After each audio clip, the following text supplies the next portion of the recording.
Welcome to Town Hall Session 1. So we're going to start right now for Town Hall Session 1. So I'll just need your help to calm down a little bit. I know you're all excited at the end of the day. So again, welcome to Town Hall Session 1. I'm Yan Chin, I'm from ICANN, but today I'll be serving as the co-chair for the drafting committee here. So together with Jan here as support from Secretariat, and then online we have my co-chair, Lokendra, as well. So just a quick overview for those who have not joined town hall sessions before.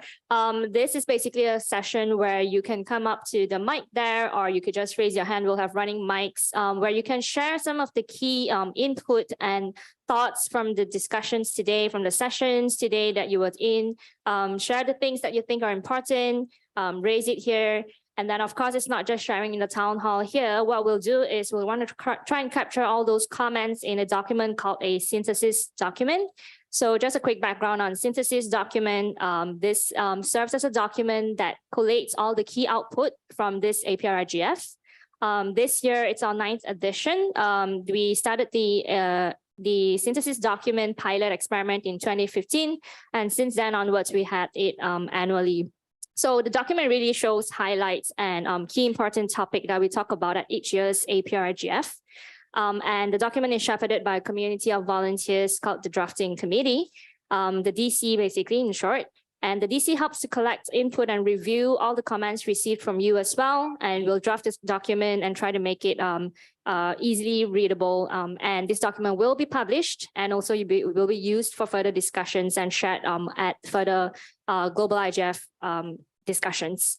So with APAC having the world's largest population and the diversity here, it's really important for us to share our voices. So this document is a key document that we want to use to further our discussions at the global arena.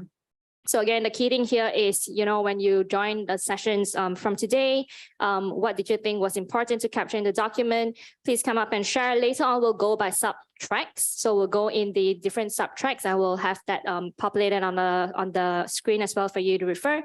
But for now, I will actually pass it on to Lokendra to share some of the timeline for the drafting committee work.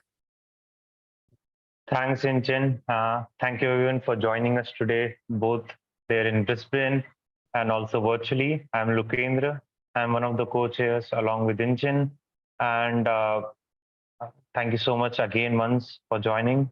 So the process looks something like this, as you see on the screen. It's a 4-month process wherein and it happens every year. In the weeks leading up to APrIGF event, the drafting committee is reconstituted. So we have new members and new co-chairs every year. And then post that, we have sort of a period in which the drafting committee sits and finalizes the draft 0 with the help of the Secretariat. And then this draft 0 is released for public input. And then we have the town hall sessions during the event in which we get more input from the public. Then all the inputs that we have collected on the platform, comment platform, as well as during the town hall sessions, they are collected together. The drafting committee sits and goes through them all. And then after a lot of back and forth and a lot of collaboration between the drafting committee members, we come up with the final synthesis document that should be published sometime in early October. Jasmine, yeah, thanks for showing the screen. Yeah, so this is how the exact timeline looks like. We have the town hall meetings today and tomorrow, during which we'll take public inputs. Then we also have the second phase of public input period 1 open till 3rd September. Then from 4th September till end of September, the drafting committee will sit. We'll have our meetings and we will come up with the draft 1, which will be published for public comments by the end of September. It will be open for public input period 2. And then by the end of September and early October, we would be finalizing the draft for publication. And by early October, we would be publishing the draft finally. I hand it over to Jennifer to show us how the comment platform actually works. Can we have the website shown? Perfect. So here is a quick demo of what the platform looks like. Hopefully you've all gone to comment.APrIGF.Asia. You can go on there right now with your laptop or your devices. It's actually very easy to comment. Here, oops, the mouse doesn't work. Here you will see in each paragraph, there will be a little, there you go, now it works. There'll be a little speech bubble to the right of each paragraph. If you click on it, you will be asked to leave your name, which is required, your email address, which is also required but not published, and then you will be able to put in whatever comments that you would like on that particular paragraph. Currently, Draft 0 is a framework document. Each session that you will be at in this meeting has a paragraph. So if you're sitting in an AI session, which was a very interesting session earlier, and you have this document open and you hear something that you know that must go in this document, click on that little speech bubble and input that into the document. This way you can ensure that we will definitely include this important point in the 2023 synthesis document. So it's really easy. It's comments.aprigf.asia.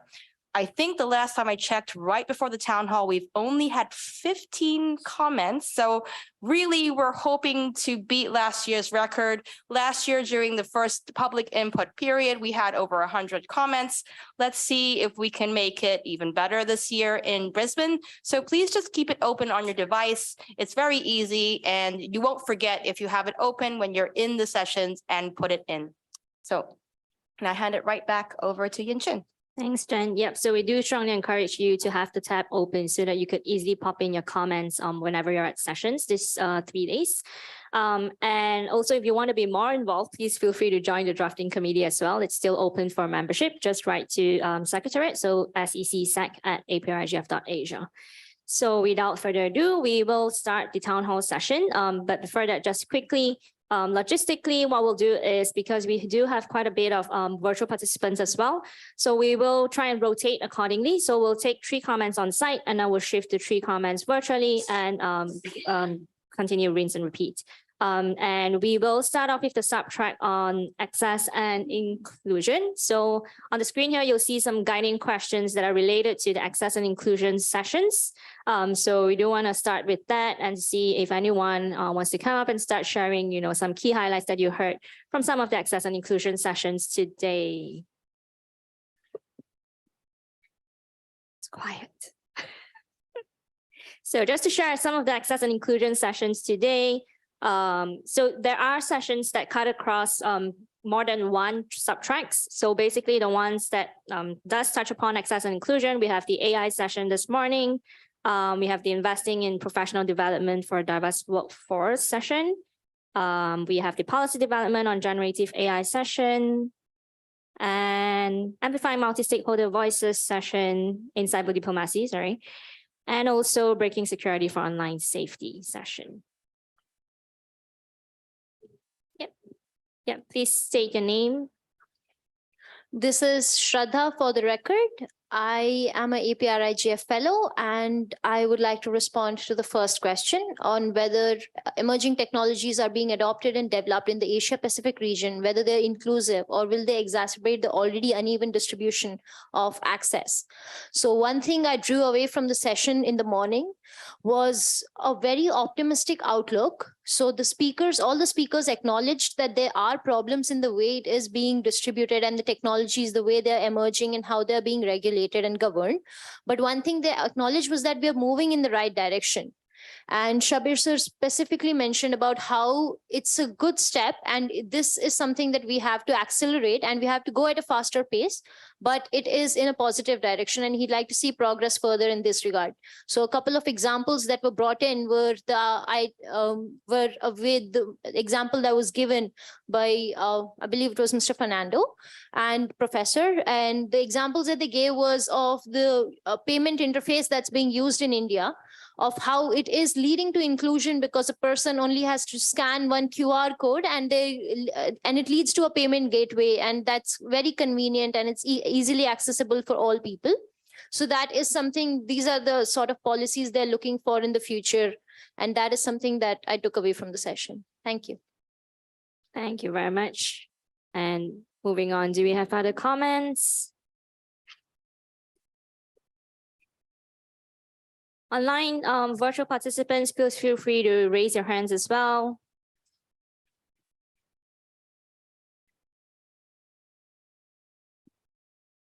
Okay, there's one comment in the chat online from Jean F. from the IO Foundation. Jean, would it be possible for you to say it aloud, or do you want me to read it for you? Okay, I'll read it. Okay, so when it comes to accessibility, it has taken me almost 2 days to be able to participate remotely to this APrIGF, something that needs to be looked into for those who can't afford being in person. This is a comment by Jean F. Thank you so much for your comment. Is there anyone else who would like to add to it or make a comment virtually?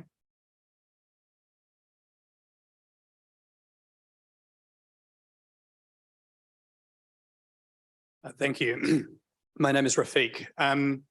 Yeah, just on the accessibility issue, I think something that we haven't really spoken about, but in terms of the digital divide, I think language is a huge kind of elephant in the room. If you're not an English speaker, then the internet looks very different than if you are an English speaker. And, you know, you talked about accessibility just to joining this meeting remotely. You know, the fact that we're doing it in English is its own accessibility issue. So I think that that's something to maybe think about. Just so everybody knows, you can actually stand up and talk as well. Hopefully the standing mic's picking up my dulcet tones. If not, you'll all be picking up my dulcet tones anyway.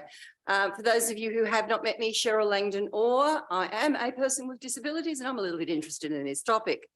That being said, and I'm going to pick up your multilingual point as well, a huge amount of effort has been done, not necessarily in this internet governance space, but in this sort of associated ecosystem that many of us work in. But we are talking about 15 plus years to get an overnight success on some of these things. There are opportunities, and this room and the people in this room need to keep their finger on the pulse of this so that it becomes part of the planning for things. For example, I could have had, and we explored the possibility of all sorts of languages in human captioning associated with this whole event, but funds. It's not cheap. Oh, I can give you, you know, AI ones at the moment, which will give you some dog's breakfast of gobbledygook, and your experience will be probably less satisfactory than not tuning in at all and looking at the YouTube feed and selecting your language. And that's not good enough either. But we're right at this difficult point in time where, trust me, we did the numbers. They are extraordinarily expensive options right now to give you what I know we can do and we deserve. So keep asking the questions, keep pushing the points, but do recognise that organisations which quite literally run on the smell of an oily rag, and this is what this one does. We're a bunch of volunteers and we are going absolutely cap in hand to any sponsor we can arm twist to get as much as we can, and it's far too little. One final thing. Sometimes we do forget forests and trees because of the time rush on things. And if any of you are interested in beta testing these things before they go live and helping us fix the problems in the future, fantastic. Back to you. Yeah, just to clarify, I didn't mean to be too harsh on the organisation here, but I mean, I think that issue is a much wider issue when you talk about privacy tools, when you talk about the platforms, you know, across the board. Everyone has the same problem, even when they've got more money. You might have noticed I'm a bit of an AI fan. I'm hoping some of this AI that isn't going to be so scary that I won't want to use it. Trust me, I'll probably use it anyway. But we'll be doing things like rapidly learning and improving machine translations, because that's got to be cheaper. Sorry, human captioners, but you know, it is just a huge expense, especially when we're not talking about, oh, we're just going to do it in French and maybe Spanish. How many languages would we have to deal with in this region? Thank you, Rafik and Cheryl. Yeah, it is indeed in APAC, we do have a large diversity of languages and scripts. It's going to be difficult, but I do encourage you to still put that comment in because it is a key consideration. That reminds me that I wanted to say that even if you have a question that you don't have an, answer to, it's also important to raise it here because we don't have answers to everything, but it's important to raise it for consideration. And then perhaps, somewhere else we could have further discussions to find a solution. And Jordan, please go ahead. Hi, thanks. Jordan Carter from AUDA. This is not an AUDA position. I was having a conversation at lunch with someone about how you get accessibility built into websites as a key, very basic, very well-known technology that could increase inclusion. And one of the things we were discussing was the need to advocate to governments that they impose web accessibility guidelines on public sector web developments. And I'm just mentioning that because it's something that we can all do in our jurisdictions at home. We can talk to our government, digital offices or whatever to begin to deploy such guidelines, which will have a major improvement over time. Because most countries, governments are big purchasers and providers of online information.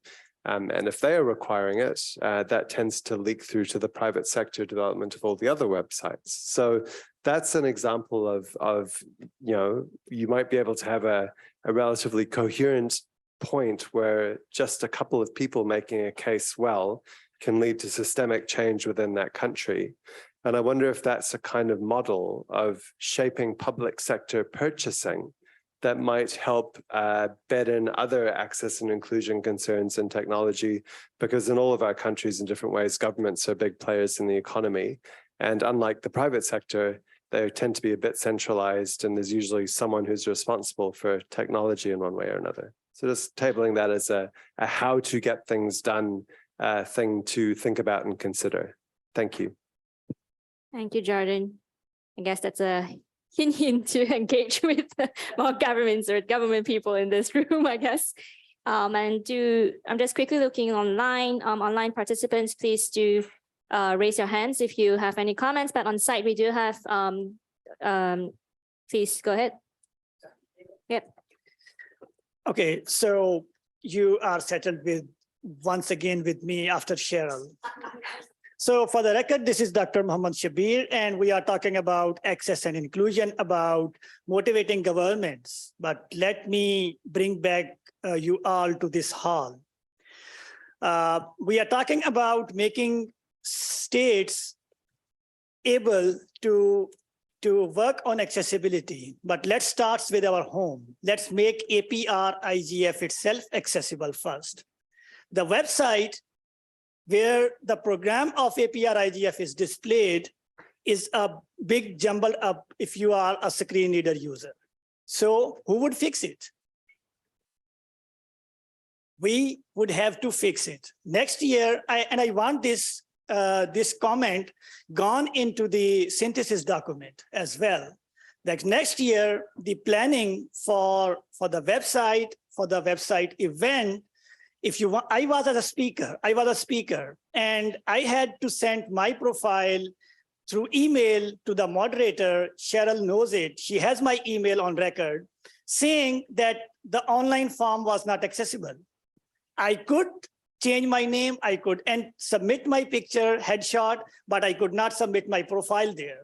So we would have to make these forums, these platforms accessible. We have heard a comment that an online user had to spend 2 days, for God's sake, 48 hours just to connect to the APrIGF.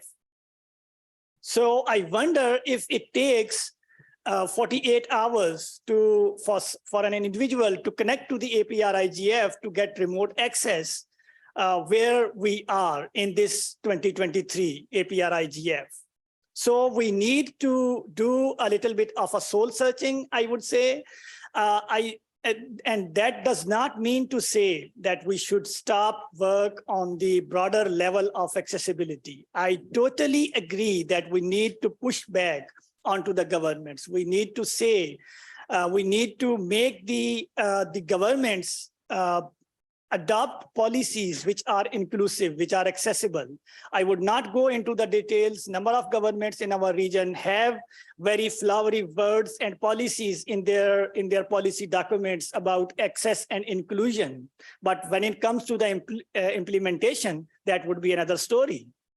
So I would stop here, not take too much of your time. But the key point here is that let's first be the example for others. Thank you. Thank you for that comment. Yep, we will work together on that for next year, hopefully. And yes. If I can respond quickly, this is Edmund from the APrIGF Secretariat. We recognize the issue. In fact, our apologies for recognizing that the program is set up in tables, which is horrible for accessibility. I do assure you that the main APrIGF site is web accessible compliant, and the Secretariat will certainly work more closely with the future hosts to make sure that the program is also in a web accessible compliant format. Our apologies for that. Thanks, Edmund. Cheryl again. I also want to point out that APrIGF starts today, not 48 hours ago. So anybody who is trying to join APrIGF, and this is an APrIGF synthesis document 48 hours ago, was well ahead of the game. But just with that point being made, NetThing, which did run yesterday, may very well have been something that someone was trying to join in. And unfortunately, relatively late in the game, we also discovered that we were going to be using entirely different Zoom links, entirely different Zoom providers. And it may very well be that the documentation online did not catch up. Now, while I've got this, I want to really thank, if I could get up from bended knee, I'd get down on it, but APNIC for coming in and saving us on that and becoming at an extraordinarily last minute the provider for NetThing for its Zoom facilities for the size we needed. So that very well may be to the participant remotely, who's we're deeply apologetic to, that it was that mix of the two things that also complicated life from an accessible point of view. Thank you. And we'll move on to the next comment. Please go ahead. It's Noia from Tuvalu. I would like to respond on the second question. Do emerging technologies address the pre-existing digital divide? I will say yes, and I will say no. The first part, yes, emerging technologies enabling,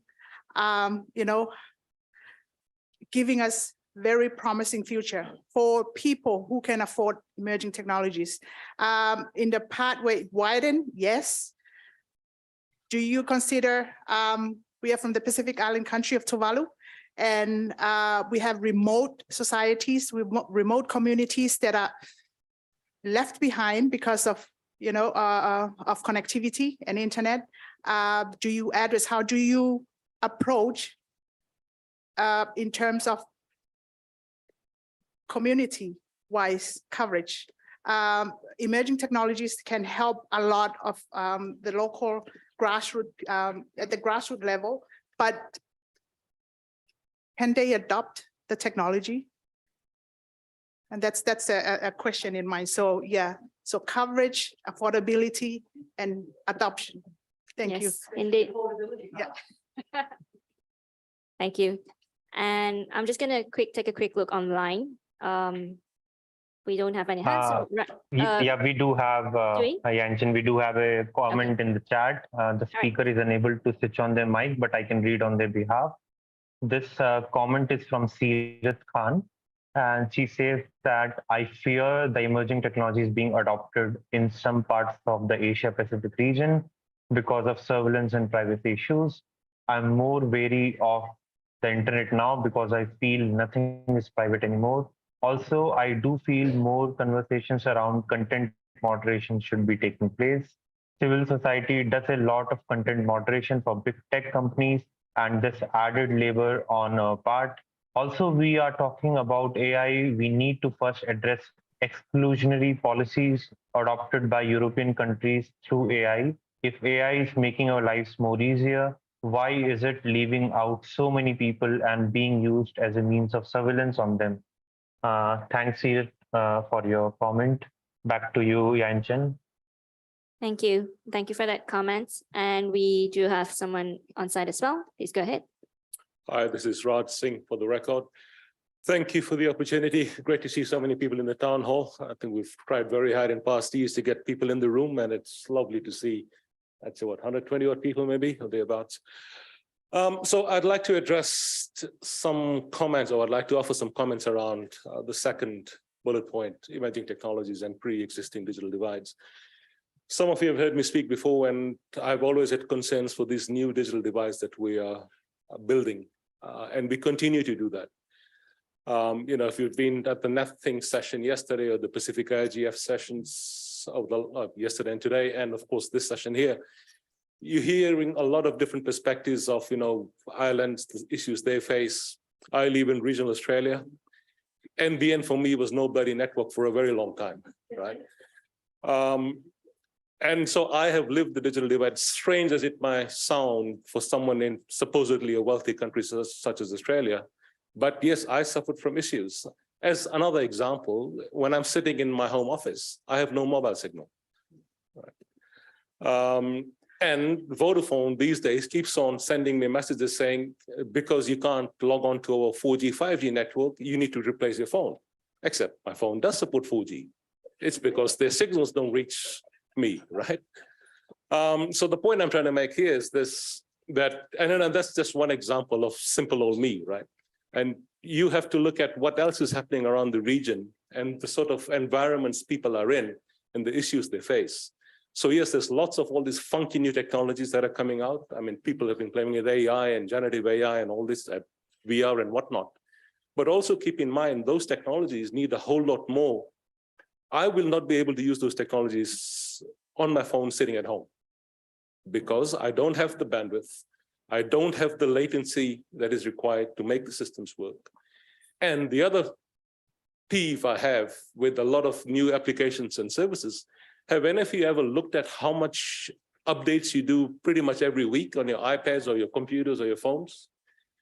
I actually measured that. I was doing 4 gigs of updates a month on one device. Okay.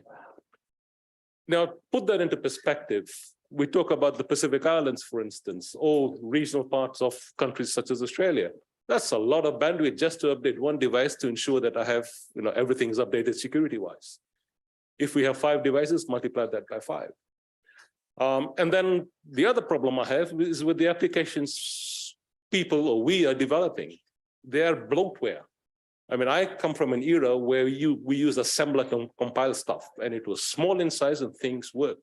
But now it's just pure bloatware. Some apps are 500, 600, 700 megabytes in size, and all they do is calculate a bunch of numbers together, a calculator. Why is it 500 megabytes in size? I have no idea. Because it's bloatware. People are lazy in coding these days, right? They just use whatever's been used before. They don't fix it, they don't tweak the code, and they just keep on churning stuff out because they need to get product to market. So, you know, it's nice talking about all these things, but there's some really basic issues that we still keep getting wrong. And we've had this discussion 10 years ago, maybe 20 years ago. Circumstances may have changed, but those issues still remain. So sorry, I just needed to have a rant. Thank you. I'm sure a lot of us share the same sentiment from your rant. Thanks for sharing that. Lakendra, do we have anyone from online? We do have a conversation going on online about the utility of English as opposed to other languages, but I'm still waiting for a more concise comment and question on that. So right now, as of now, no. If we have some more people in the audience there. Yes, we do. So we'll move on to on-site first, and I will come back to you. Yeah, please go ahead. Kia ora tātou. I'm Vivian Maidborn from Internet New Zealand, for the record. I just want to congratulate the organisers of this event. It's really, really awesome to see people from the Pacific and from around Asia here. It's been wonderful to be here and hear the really different conversations than what I would hear at home. So, that's the part that's I want to just recognise. I've been thinking, listening at the sessions, about the core skills of multi-stakeholder work. And it's almost like I feel like we've got seduced into topics to talk about rather than what do we do and be to present great stakeholder conversation to create a range of options which we agree or disagree about, resolve problems, and then move forward with some core unified thoughts. How do we build those muscles and practice that craft? And then, this distraction, I sat sometime yesterday in the Pacific track and I was so struck that the priorities of that room were completely different. Connectivity, basic online services, compared to, in this room, we were talking about new technologies, and we've heard that repeated here.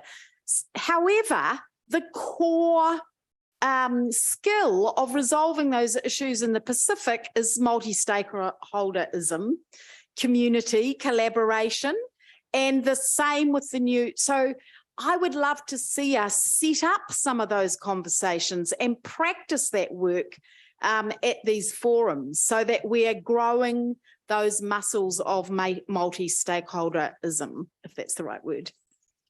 Thank you very much. Thank you. And Lakendra, are we ready with the virtual comments? Yes, we have a statement from Jean. So we had a discussion going on online about inclusivity, English, multilingualism, and so Jean has summarized their statement as English is the best we have. So it would be great if we could leverage it instead of complaining about it more often than not. And Jean also adds that they have learned English for way past half their life and they are not a native English speaker. And then we also have, can we please mute Mohit? Yes, thank you. And we also have a comment from Ying Chu. If Ying Chu can make the comment themselves, that would be great. Otherwise, I can read it aloud. I think Ying Chu is saying that she can't connect on her mic. So okay, I'll read it. So Ying Chu is responding to Raj. And Ying Chu says that I update more than 10 apps on my Android mobile every day. They should be regulated and asked them to provide more update details. Okay, we also have a comment. Let me just quickly check. We have from Abdullah Kumar. Abdullah, can you open your mic and speak it? Hello. Hi, everyone. This is Abdullah from Bangladesh. Thank you so much. And I believe this is an opportunity to meet and to be part of this event. So I joined lately, so I beg your pardon. So I just missed some of the portion. So, but I'm glad to be with the team, with the APrIGF. So I'm glad and thank you all. And I believe I will be there will be lots of intakes. So I think I'll be getting a lot of experiences. So what lots of veteran are experiencing a lot of things which will help to contribute more for upcoming days, I think. Thank you, Lokendra. Thank you, Abdullah. We have one more comment from Seerath. Engineer, if I can take that quickly. Okay. So the comment from Seerath is multi-stakeholderism isn't always viable though. Multi-stakeholder doesn't work when spaces are shrinking and actors have to self-censor themselves due to safety and privacy issues. I just think there needs to be acknowledgement over the fact that multi-stakeholderism has its limitations. Thank you, Seerath, for that comment. Back to you, Inchin. Thanks, Lokendra. We do have one more comment on site, and after you, we will move on to the next subtrack, but don't worry, because at the end, we'll still do an all issues session, like 15 minutes. So please go ahead. Yeah. So hello, everyone. I am Deeksha Vasisht from the Pranava Institute. Thank you so much. It's a bit too bad. So hi, everyone. I'm Deeksha. I'm joining from the Pranava Institute based in New Delhi, India. And one of the things I wanted to raise as we're talking about emerging technologies, digital divide, and new challenges that we see in the region is as we see the ubiquitous spread of technology across the Asia Pacific, and a lot of that is, we also see the spread of big tech players in the region from the West.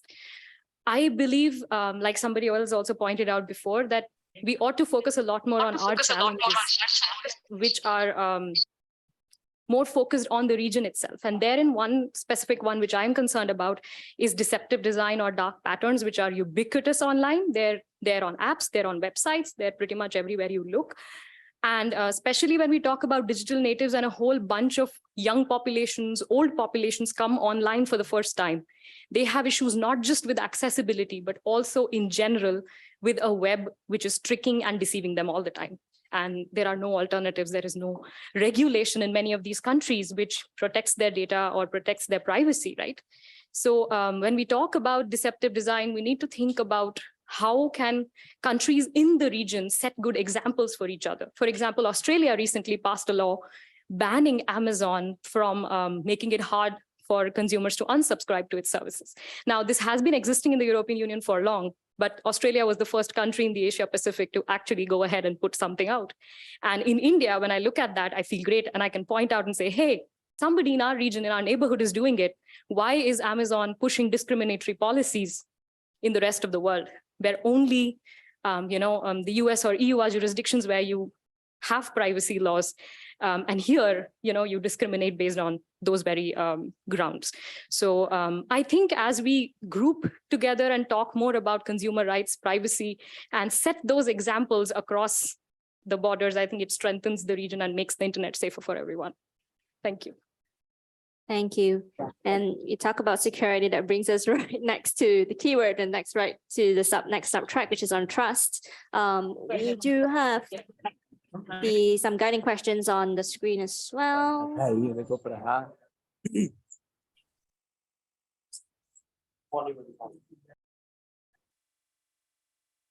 Yeah, so on trust, here are some guiding questions. I'm gonna just quickly look at the sessions today that touches upon this subtrack. So we do have the AI in APAC session as well. Policy development on generative AI, amplifying multi-stakeholder voices in cyber diplomacy, and breaking security for online safety sessions. So any comments to start with for trust subtrack?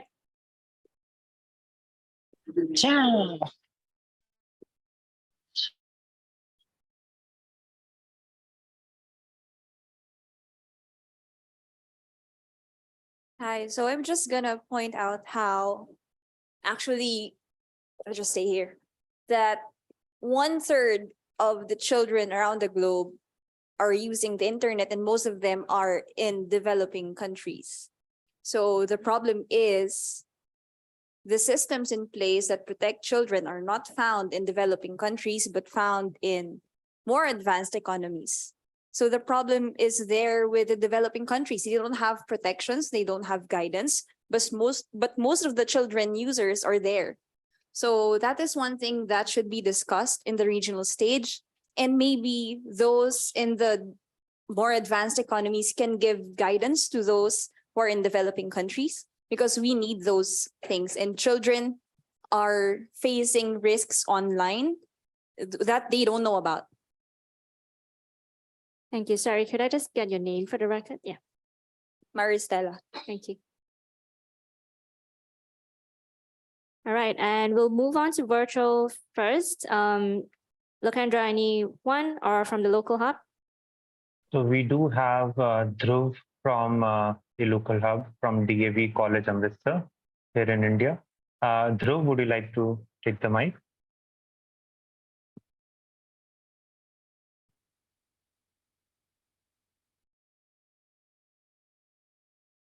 Okay, I'll read it aloud then.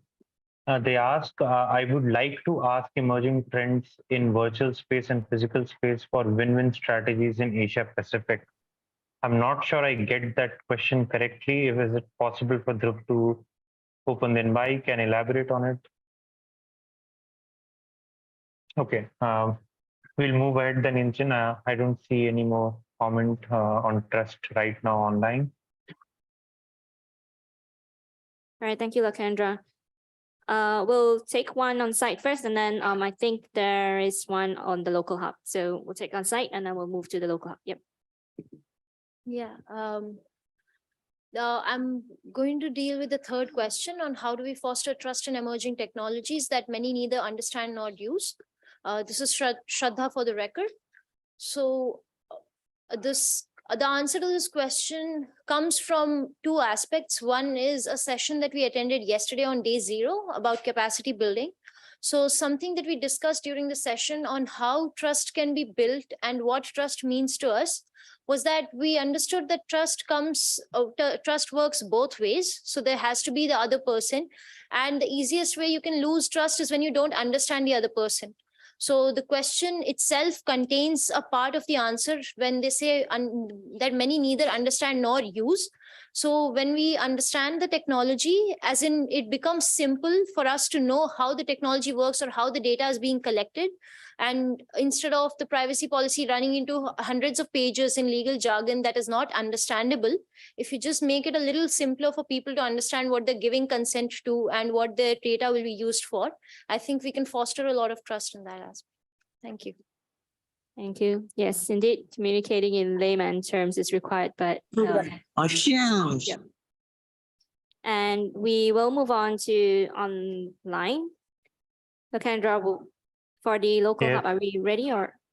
Yes, we do have Professor Preeti Kamra from DAV College. Sure. If she can take on the mic.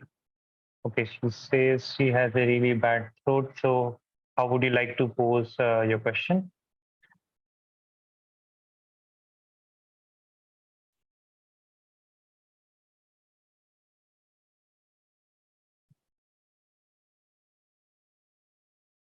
Okay. I'm not sure she's able to speak right now. We'll wait for a few more minutes on that, Inchin. I'll get back to you.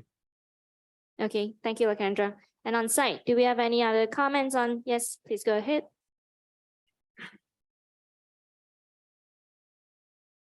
Hi there. On the back of the last speaker, that common language in the tools that we use, you know, all of the little, and I said this yesterday, but all of the little steps that we take online are all micro trust decisions. I wonder, and I know that there's a lot of work happening in Australia. I'm not so aware outside of that, and I'm not sure where we capture this, but what I'm hearing here is if we have issues with language generally, but we're doing internet governance at a regional level, and trust depends on our language, we really need to work on those.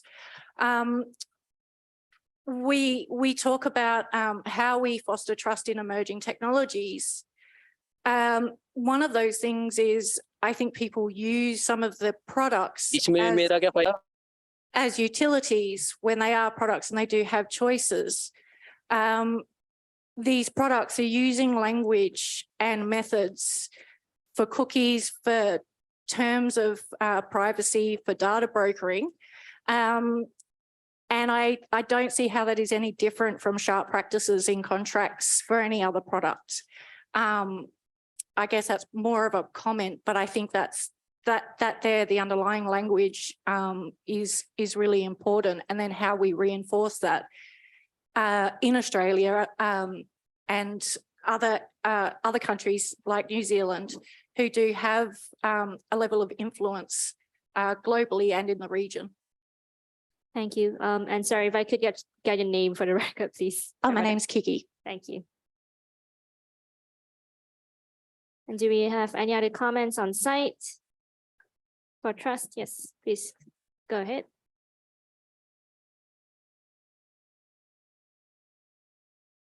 Hi, everyone. My name is Vikalpa. And first of all, I just want to say thank you, a massive thank you to all the organizers, speakers, panel members for putting together such a remarkable event on such an important topic. My comment basically relates to the third question. So how do we foster trust in emerging technology, right? I think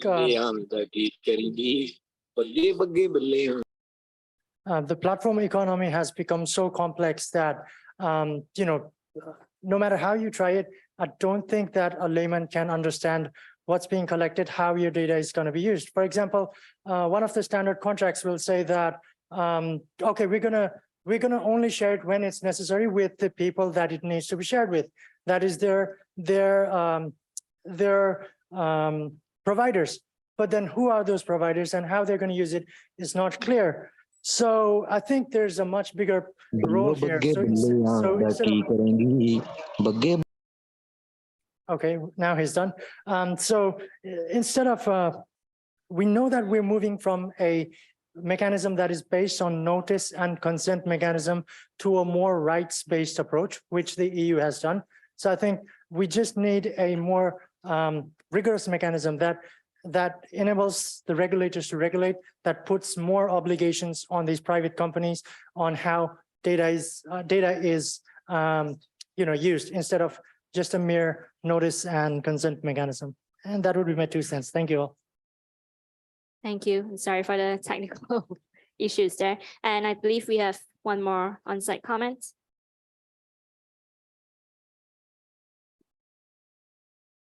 So my name is Charlotte. I am from Local Hub. And I'm a third-year university student. So I just wanted to give my perspective on the theme of trust.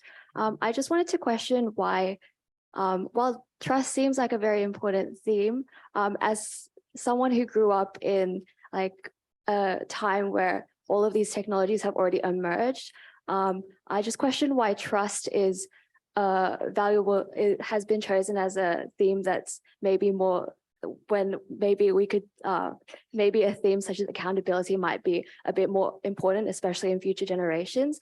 I think that as someone who like was always exposed to these different technologies, I think that with time, humans will be able to like naturally, sorry, not naturally, but with exposure to these emerging technologies, I don't see trust being a really prevalent issue. I think accountability might be even more like a bigger issue to scrutinize, because like I see children who don't really understand what iPads or iPhones are for, but they have massive trust in them already. So I think just with generational change, I think trust will become a lesser issue. So I just want to question and like challenge a bit the theme. That's it. Thank you. Thank you. And Cheryl, did you want to? Hang on. Okay. Declaring interest here, grandmother. My grandkids live on the property with us, right? So I've watched the now nearly 18-year-old go through all of the things that he's gone through. And I watched the 15-year-old going through all the things that she's going through. And I'm very closely watching what the 6-year-old is or is not doing because they trust too much. And I don't want them to learn the hard way how not to trust in these technologies. So I think, and I absolutely support you, do not get me wrong, absolutely support you. Accountability and transparency is key. Good. We also need to have shared responsibility, either from the village, from the local community, from the family, or for heaven's sake, some other way to help build resiliency before it's learned the hard way. Because I don't want my 15-year-old meeting somebody that they thought was another 15-year-old when they're not. I don't want my Minecraft manic child. I mean, she even had a Minecraft birthday recently. You know, she needs to know if she's chatting to people she doesn't know. And so all of those things, it's very difficult for us to bring very adult concepts of trust to very young minds. But I'd like to suggest that in the minds around this room and the technology experts we have and the educators we have access to and the resources that we could pull together, we might find appropriate ways to help them learn in a fun way why certain decisions are better made in certain ways. That could be cartoon-based or whatever. So I think there's a real emerging possibility, a whole field of possibilities that in this wishy-washy area and lots of new toys coming out, that we might be able to bring some both lived experience, some caution, but some solutions to not just our tiny little community, like the few people who live on my property, but the wider community, so we're all more likely to benefit. But you're right, accountability is essential, but accountability is almost retrospective.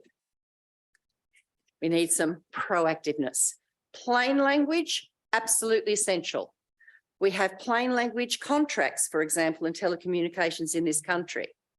And if I was in an ordinary Australian-based conference now, I'd ask them to put up their hands for any of them to show me how many have ever read what they're acknowledging, accepting when they tick the box. So even in plain language, if you don't read it, you've got no chance of understanding it. So there's a lot of little learnings that we perhaps encourage everyone to do. That's obviously somebody in the hubs desperately needs to talk to us. Thank you, Cheryl. We will move on to the virtual participants first, and then we'll take the comment on site. I note you have a comment here, but we'll move on to virtual first. Lokendra, please. Thank you, Injin. Before I move to them, can I request Secretary to kindly take note that we have a lot of individuals creating nuisance in the meeting right now by deliberately switching on their mics. Can we please address that as soon as possible? This is really disrupting the meeting. Thank you. We'll move to Ming Tet now. She has her hand raised. Ming Tet, would you like to? Yes, thank you. So I would like to comment. Okay, I open my camera. So I would like to comment on the questions, answer the questions at the start of the event. So for me, in technologies could be a really great tool to tackle social issues. However, on the other hand, I think like emerging technologies widen existing inequalities and gaps for now. So in developing countries like Myanmar, like my country, especially a marginalized community, there are still many people like lacking basic digital literacy as well as even basic education, while people in developed areas are using advanced technology to innovate and doing great things. So infrastructure also plays an important role because basic access to internet, even 5G, because most of the places, even in cities like developed areas, do not get access to 5G because 5G with 5G you can do a lot of great things. But without 5G, your productivity can be largely affected by it. If you are doing you are an innovator, especially. So. It can also lead to, this is not related to more about the technology. than digital, because industries from developed countries are moved to the places where vulnerable communities live and cause pollution, like it's called outsourcing the damage. That is also a huge issue about the environment, and also emerging technologies are now affecting the privacy of the people's personal data. For example, like even the government involved, like to gain backdoor access to user communications and data from tech companies for national for the reason like national security, or like it can be a good reason, but on the other hand it can be violating the kind of personal data. And to overcome those issues, I think the role of combating other social issues such as poverty and quality education, gender equality, sustainable economy, like the whole SDGs, are also very important because they are really related to each other. So all the stakeholders need to work together on those wicked issues to spread, so that we can spread our digital awareness, educate digital literacy, improve infrastructure as well as the economy. So that's my comments. Thank you. Thank you, Mingthet, for that detailed comment. We also have a number of comments online. Can we please mute Harman? Thank you.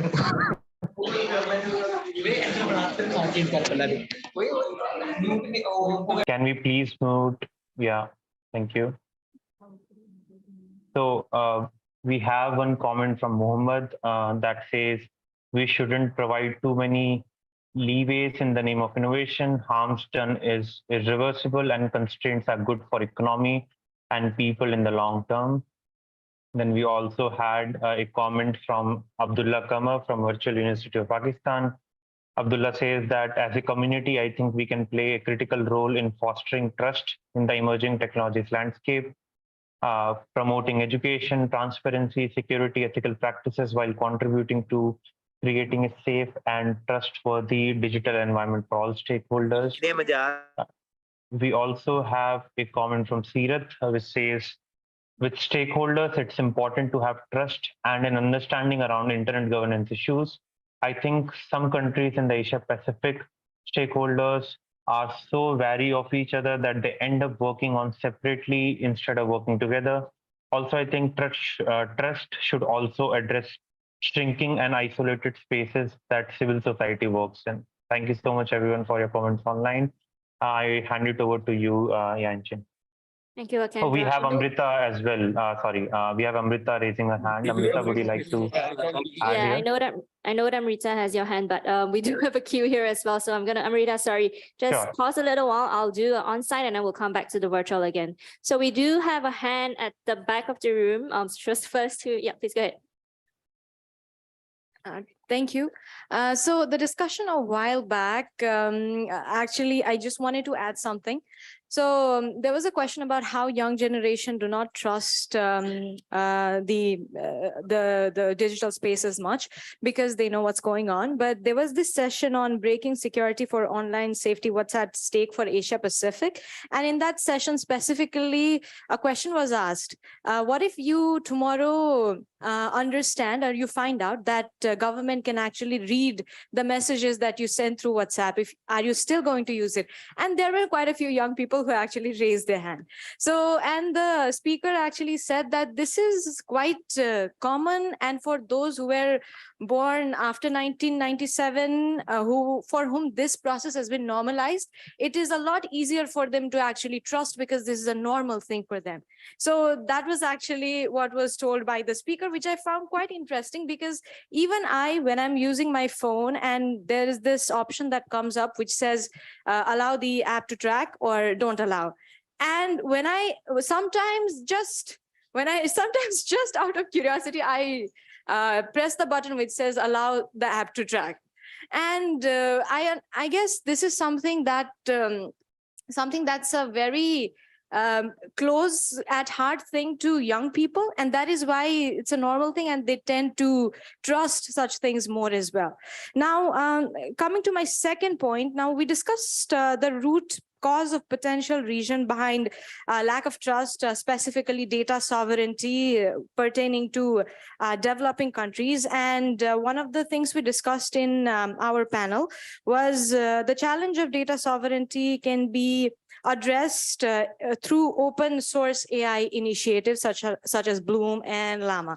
Now, after the session ended, I had a very interesting conversation with an individual in regards to how even open source AI can cause a problem for those who actually develop it, because somebody else has the ability to copy all the data and use it for their benefit. So in this context, it seems like we are discussing, the discussion is developing also in the lines of how we discuss environmental solution. And one factor, one sect discusses more about common but differentiated responsibility, because a country like Nepal is not going to be able to afford a large language model. They'll not be able to develop things on their own. But at the same time, there are developed countries or people from developed countries and company who definitely put in a lot of hard work in developing that. And if it's an open source, then anybody else can actually access it. So where is the issue of copyright maybe, and why should they actually share their hard work? So this is sort of a dilemma that I actually found post the session. So maybe if this is something that we can address in the coming issue, or if anybody else has an idea on how we can strike a balance on it, I would be more than happy to listen to it. Thank you. Could I trouble you to restate your name for the record? Yes, Mamta Sivakoti. All right, thank you. And thank you for the wait. Please go ahead. Oh, kia ora. My name is Joy Liddycote. I'm from Internet NZ. And I just really want to pick up on the point that a younger person made here about whether we're asking the right trust questions in this, with this set. And I actually really want to support the stance that she took. And I feel as if these questions could have been asked at an IGF 10 years ago. And I'm wondering, are they really the biting trust issues for stakeholders today? And for example, I think if we were to challenge ourselves and go a bit deeper with issues of trust, I see one of the major issues is whether whether stakeholders actually really trust each other enough at the moment. And how do we see signs of trust between stakeholders and multi-stakeholder processes that are strong and working well? So, for example, I see a strong representation from the technical community at this IGF, which is fantastic. I see strong participation from civil society, which is fantastic.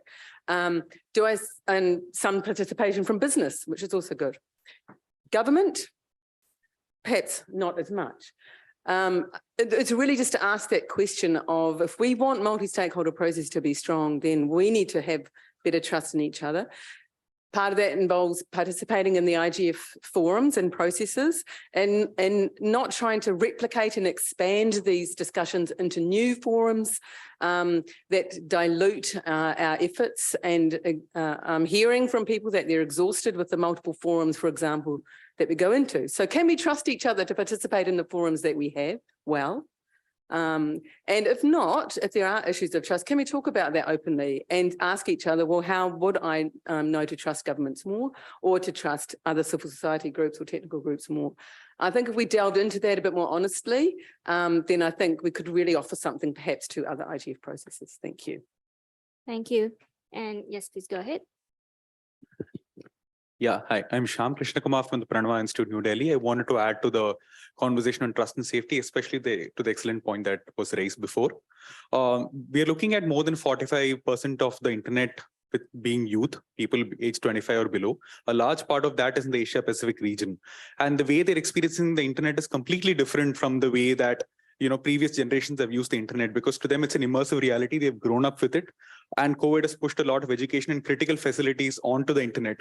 But if you look at the curricula that they're going through when it comes to digital education, it is rather preliminary. And I say this with some responsibility because I've checked the curricula across some parts of this region. So we are actually enabling them to enter a new world where they are immersed, right? Their social relationships are there, their personal relationships are there, education is there, right? Entertainment is there, and they're immersed in this world, and we don't really give them the tools to think about it, right? It's not a question of whether they trust this platform or not. Maybe my concern is they trust too much. They think it's too safe. How do we really help young people responsibly navigate the internet in a way that ensures their freedom and dignity and autonomy. I'm not talking about parental supervision, but rather giving the tools that would enable young people, the education that would enable young people to make informed decisions.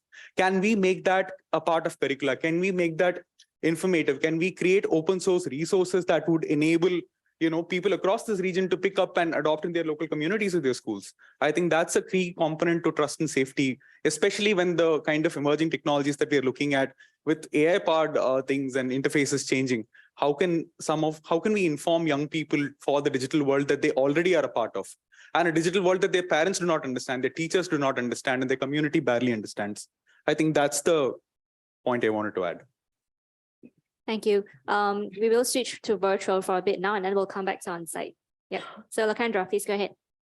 Thank you, Inchin. So we do have two comments, one from Amrita and one from Arman. So Amrita, would you like to go first? Yeah, thanks, Lokendra. Hi, everyone. I just wanted to comment on the trust part. Yes, there is a generation who has been born and brought up using the internet. For them, adoption of the various devices, apps, or services online is a very natural thing. However, there is also a group of people whom we've come across in many developing countries too, especially women who do not trust even to submit their comments even on social media simply for being judged online. And this is something which we found in many group discussions, that while they want to be there, they do not share what they feel like on public platforms because they would be judged. Another thing is, while the young generation, use everything, I would not say trust, it is convenience. Even I agree to many app, terms and conditions because I find the convenience weighing higher than my privacy at that point of time. But many times when the so-called faith you have in that particular service is, you find that it is not there, that time you lose trust on it. Just like, we are afraid that the governments may be surveilling on us. So there is a trust deficit. So if we say that the younger generation do not think about trust, definitely trust is there. They don't trust their parents to snoop on them. So there is the thing, but what overweighs the trust factor for convenience, I think that is what we choose on. Thanks a lot. Thank you so much, Amrita, for that detailed input on trust. We move to Arman now. Arman, would you like to? Yeah. Yeah, thank you, Lokendra. So just for the record, my name is Arman Chaudhary and I'm from India. So when we're talking about the term trust in the Indian context, in the recent time, what I think about is the concept of consent. Because recently, in the Indian context, the recent act on the data protection that we have in the country brings forward the concept of consent manager, right? So when I talk about consent, it is something that is a very basic prerequisite to develop that kind of trust. Because even while we are sitting in this room, I have that trust with all the members, all the people who are sitting there, because I know that my consent, whether I want to speak or not, whether I want to participate in a stream or in a session or not, it is something that will be taken into account. And hence, even though I don't know people participating in this forum, I have that kind of a trust with them, right? So coming back to the act that we have been recently initiated in India, a consent manager is a third-party entity responsible for managing the consent of the data principal or the common users like us. And they ensure that whether a data fiduciary can use our data or not. And if yes, then they would have to specify how they are using it. Now, whether this is the best way to manage one's consent or not, that is something I think is subjective. But yes, if we are able to develop a framework wherein the consent of each and every user or a member participating in the digital world is given the ultimate priority, I think we would be able to develop that basic form of trust within the stakeholders in the digital world. So, thank you. Thank you so much, Arman. Back to Inchin. Thank you. So we'll move back on site and we have 3 comments here. So once we end the comments, we'll move on to the last subtrack. So please go ahead. Hi, it's Paul Wilson from APNIC, but I'm talking on my own behalf here as an individual and a parent. So I wanted to commend the comment on trust before. I think it was actually very brave to stand up and question the headline of this slide. But I also want to agree that I think, as Joy said, maybe 10 years ago, this is an achievable or an important question. But these days, the internet is as big as society, as big as the world. And I can't imagine a parent wanting to train a child or educate a child to just trust the world or trust society, or that anyone in charge of a society could be aiming for a society that can be globally trusted.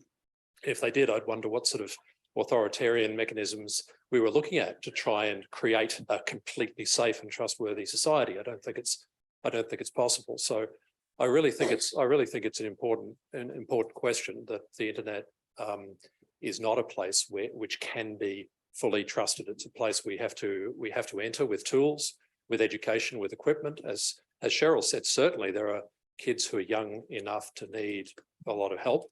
There are a lot of adults who are young enough on the internet to also need a lot of help. And I think from my own sort of experience over many years, I think there are many kids who can tell their parents a lot about trust on the internet. There are many more adults than kids who get scammed. And even I have to say, in terms of sexual content, probably less young adults who would get scammed by that than middle-aged adults who get scammed by romance scams. So I just think, I think maybe it's correct that the idea of trust in the internet is something we really should acknowledge is not really a realistic or even maybe not even a desirable goal. People have often said, why is email so untrustworthy? Well, the alternative to the email we have today would probably be one that has a central identified registry of everyone who uses it. And I don't think anyone wants that either. So, you know, there are a lot of compromises, and the internet has just got too many facets to be trying to achieve such sort of lofty and unrealistic goals. So thank you. Thank you. And we'll move on to the next comment. Chana Fung for the record, Asia Pacific Youth IGF. I am also lining up in response to that comment from Charlotte earlier, but I honestly have a lot of mixed feeling lining up, hearing so many different comments from our members in the room as well as online. I think one thing that Paul just mentioned is about questioning. I think regardless of which generation, we should not lose our ability to question whether something should be trusted or not. Because as our environment change, we define trusts or how we approach things differently because we have to adopt to the change in the world. And so we must put effort and pay attention into capacity building of different generation, not only the next generation, on the technical aspect of the internet, as well as all the issues around it, as well as public policies, digital policies, as well as the literacy on legislation and regulation. That's how they can have the ability to make informed decision, as one of them to mention as well. I think that's really important. I think from yesterday at the capacity building, many people mentioned about how we should put effort in doing capacity building on closing the gap of the younger generations on, understanding the technical aspect. I do agree, it's very important, because if you don't know how the internet work and how is the infrastructure is like, they won't know why certain thing can be trusted and cannot be trusted. And in order to make our discussion here fruitful and productive, we must also develop everyone's, maybe our grandma as well, somewhere out there, to have the ability to understand legislation and regulation, because they are affected. Although my grandma focused more on cooking me nice food, but she's also online these days. So she might have to have certain understanding, maybe not as much as us on, how this digital policy work, but at least I will tell her, don't click on the link that someone shared with you because you might get scammed or your data gets stolen. So we must, do that kind of capacity building for everyone here because we live on the internet. It's escapable at this point, and so I think we must do something together regarding this. And I may stop here because we have one more comment. Thank you. Thank you. Yeah, and we'll take the last comment on this track. Right. Hi, my name's Luke. I'm part of the organizing committee for the Asia Pacific Youth Internet Governance Forum. And I think I'd just like to summarize everything and give my 2 cents on the third question. And I think really it's about intergenerationality. So we need to see collaborations between, can I call you guys maybe a more experienced generation and the next gen. So yeah, so we might have different needs and wants, and I'm sure that the experienced generation has gone through lots of experience and doesn't want the next gen to maybe make the same mistakes as they did. And really, the next generation might think that they are fully trustworthy and trust the internet technologies with everything they have, and might actually go blindly into these emerging technologies, because many of my friends actually, it's sort of a joke if you actually read the terms and conditions. Like if you're in maybe the next gen, you'll be like, oh, you read the terms and conditions, you're old. So like we don't want that to happen. We want there to be we want there to be open communication between both the generations, so that we can have an understanding and both learn to trust the technologies together. And also, I think it's important to take into consideration the different cultures, because this forum is held in English, right? And trust, okay, we all understand what trust means, but trust could have different meanings in different languages. For example, I'm pretty sure that in Japanese, there are 2 or 3 terms of trust, and they might mean different things to them. So these are important to take into consideration, especially in trust and data governance and internet governance, because not everyone speaks English as the first language, and we need to make sure that the internet is inclusive. Thus, just to summarize, I think the internet and the internet governance, to move forward, we need to have the next gen in mind so that we can build an internet for the next gen by the next gen. Thanks.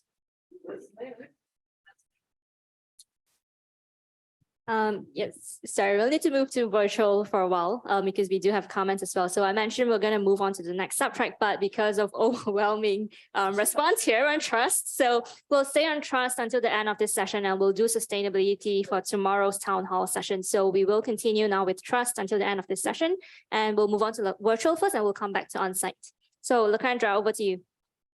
Thank you, Inchin. To briefly respond to the last speaker, I'm young too. I'm just 26. And only 1 year into APrIGF, so I'm not experienced at all. I'm also learning like you. So I'll quickly move to the speakers we have virtually. Abdullah, would you like to unmute yourself, please? Thank you, Lakendra. This is Abdullah Mamun from Bangladesh. So I would like just to add something. So internet is inevitable. So it is, though it has underlying risks and issues. I've been long through information security. So it is my bread and butter, and experience a lot of things. Now it is really very difficult for me to trust internet. I think there is no specific or central governance. So instead, all are the owners. You cannot track anything. So I think it will be very difficult. But we cannot, it is inevitable. So we cannot leave internet. But I think some emerging technology like blockchain, so which could help to gain trust as anything in public and endorsed by the participant, then there will be accountability and transparency. So, but theoretically, it is very easy to say, but in practical, the big problem is adopting such technology is not that much easy at this moment. So I think just to add from my end. Thank you. Thank you, Abdullah. We do have one detailed comment from Aviral responding to Arman's comment on consent earlier. Aviral, do we have you here? Would you like to speak it yourself? Yeah, sure. For the record, I'm Aviral and I'm from India. So I just wanted to add on to Arman. So I just wanted to say about consent. Yeah. So like even after users give their consent to the companies to collect data and use their data, there should be a proper and easy and reliable way for people to withdraw their consent later on. So users should have a right to revoke their access to their data whenever they want, because many of times it happens that people use an app or a service for only short period of time, maybe like once a month or maybe a year even. So they don't want their private information lingering indefinitely at companies that they no longer engage with frequently. So, but however, like many businesses that I've seen, they don't provide a straightforward method to withdraw their consent and delete data. So there should be a simple and accessible way for everyone that use the service to allow people to revoke their consent and remove their information. So like consent withdrawal is like really important, I would say. Thank you so much, Aviral. Back to you, Yanjin. Thank you. I will move back to on-site, but I do need to cut the queue from here. So we'll have all 4 comments here and we will need to end the session after this. So please go ahead. Hi, everyone. I'm Olga from Outer, and this is not an Outer position, just touching base on trust. I do think it's not just the generational thing, and a lot of people currently trust too much the web, or more so like blockchain technology and cryptocurrency platforms. Data shows from last year there was 52 billion USD lost in scams from cryptocurrencies and blockchain technology that is not regulated. I do also think majority of the people using those platforms have no idea how the blockchain works, similarly to ChatGPT, and kids currently using that for their assignments. It's amazing and it generates information so easy and quickly, but at the same time, I think we need to increase an understanding of what emerging technologies are. There needs to be some form of ethical measures and grounds as well. I don't think we did hear earlier about accountability from a lot of multinationals. That is one component for it, but that does not remove individual agency. And I'm not talking about underage kids, just generally. We still need to keep in mind and that there is still individual agency, and that stems from the level of understanding, knowledge, as well as having responsible AI measures in place, not just accountability from multinationals. Thank you. Thank you. And we have Ishak next in line. So over to you, please, Ishak. Hello, this is Ishak from Bangladesh as a APrIGF fellow of 2023. So I'm from Bangladesh. I would like to share an issue as a disability inclusion activist. This is a reality that today internet can streamline daily life of individuals, and in the developing countries like my country, the number of digital exclusion is very much frustrating. So in such a situation, it's true that civil society organizations or civil society actors are somewhat indifferent to work for digital inclusion. So I would expect more insights or some effective strategies for youth, especially young digital inclusion activists, so that they can survive, they can be more career focused, and they can create more young digital inclusion leaders. Thank you so much. Thank you. And we'll take our last comment for the day. Hi. Hi, Narelle Clark from the Internet Association of Australia, and I don't think my organisation will have any issues with the things I have to say. So, or else. Well, that's another story. So a lot of the discussion that we've had today has really been around governance of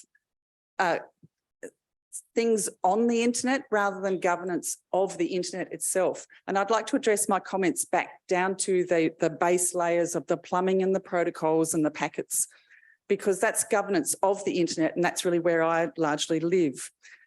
And towards that end, I think it's really important that we as internet organisations and those participating in internet organisations practice good governance ourselves, that we ensure that we have robust practices for the management of our organisations, for the rules and the constitutions and the systems of governance that are in place in our organisations, and that we comply with those sorts of good governance rules.